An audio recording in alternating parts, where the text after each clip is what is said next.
Fakultas Teknik Industri Unika Batam ingin mempresentasikan. Saya akan memperkenalkan diri.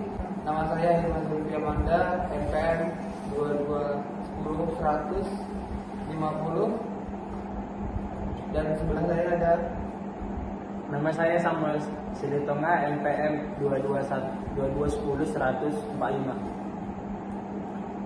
Nama saya Haryati, NPM 221010036. Nama saya Grace Manurung, NPM 221010-39. Nama saya Reni Kurniawan, NPM 2210-147. Dan ini pembahasan kami. Ya, assalamualaikum warahmatullahi wabarakatuh. Saya akan menjelaskan mulai dari kincir angin atau turbin angin. Cara kerja kincir angin atau turbin angin. Secara umum, kincir angin memiliki cara kerja yang relatif sederhana. Mulai dari poros, bilah kincir, dan gearbox poros yang mengatur tumpuan perputaran bilah kincir agar tetap pada porosnya. Secara lengkap, cara kerja dari kincir angin adalah angin akan meniup bilah kincir angin sehingga bilah bergerak. Bilah kincir angin akan memutar poros di dalam knuckle. Poros dihubungkan ke gearbox. Di gearbox, kecepatan perputaran poros ditingkatkan dengan cara mengatur perbandingan roda gigi dalam gearbox.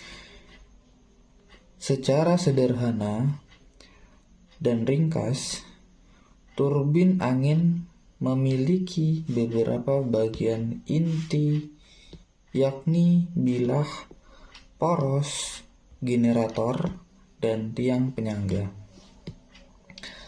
Melansir European Wind Energy Association atau disingkat dengan EWA, turbin angin mengubah energi kinetik yang dimiliki energi angin menjadi energi mekanik. Energi kinetik dari energi angin menabrak bilah poros inilah yang kemudian menggerakkan generator dan akhirnya menghasilkan listrik. Dampak negatif dari kincir angin atau turbin angin. Dampak negatif akibat penggunaan turbin angin adalah terjadinya derau frekuensi rendah. Putaran dari sudut-sudut turbin angin dengan frekuensi konstan lebih mengganggu daripada suara angin pada ranting pohon. Menggunakan gearbox serta generator dapat menyebabkan derau suara mekanis dan juga derau suara listrik. Derau mekanik yang terjadi disebabkan oleh operasi mekanis elemen-elemen yang berada dalam knuckle atau rumah pembangkit listrik tenaga angin.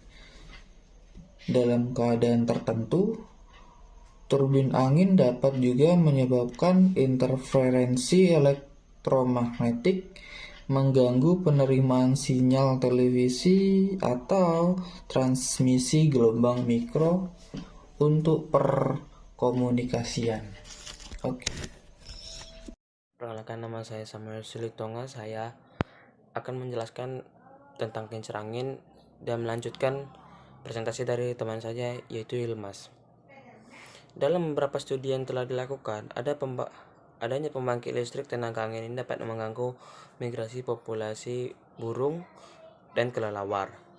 Pembangunan pembangkit angin pada lahan yang bertanah kurang bagus juga dapat menyebabkan rusaknya lahan di daerah tersebut.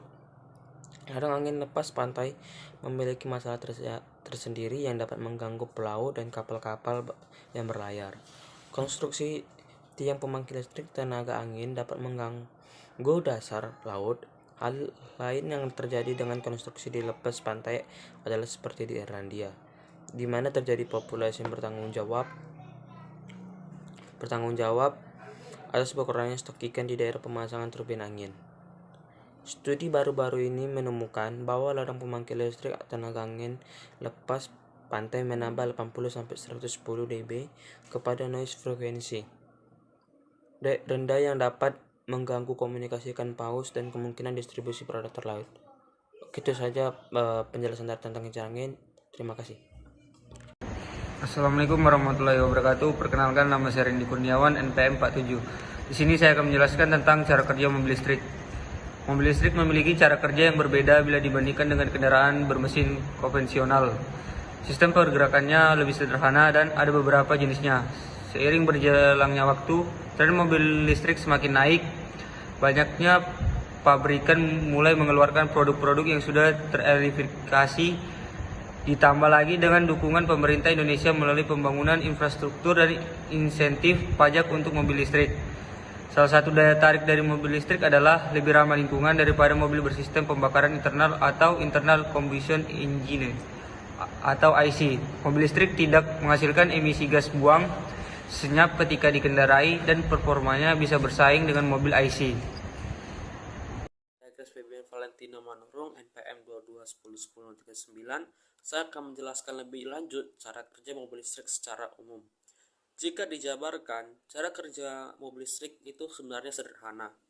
Daya listrik dalam baterai disalurkan ke mobil listrik untuk menggerakkan roda mobil. Berikut penjelasan cara kerjanya secara bertahap. 1. Saat pedal akselerasi ditekan, kontrol modul mengatur aliran daya listrik dari baterai ke inverter. 2. Inverter mengubah arus listrik dari DC ke AC, kemudian disalurkan ke motor traksi sesuai dengan tekanan pada pedal akselerasi. 3. Motor traksi mengubah daya listrik menjadi energi kinetik dalam kurung rotasi atau putaran. 4. Putaran rotor pada motor traksi kemudian menggerakkan transmisi untuk memutar roda sehingga mobil berjalan. Dampak negatif mobil listrik. Terdapat beberapa dampak negatif dari penggunaan mobil listrik antara lain. Yang pertama, paparan bahan berbahaya dan beracun. Penggunaan lithium dan nikel secara masif dapat meningkatkan risiko paparan material bahan berbahaya dan beracun. Yang kedua, meningkatkan konsumsi energi pada saat produksi kendaraan listrik maupun pembuatan baterai. Tentunya akan meningkatkan penggunaan energi dan air bersih yang sangat besar. Dan itu dia presentasi dari kami. Apabila ada kesalahan dalam menjelaskan atau editing videonya, mohon dimaafkan karena masih kekurangan. Sekian dan wassalamualaikum warahmatullahi wabarakatuh.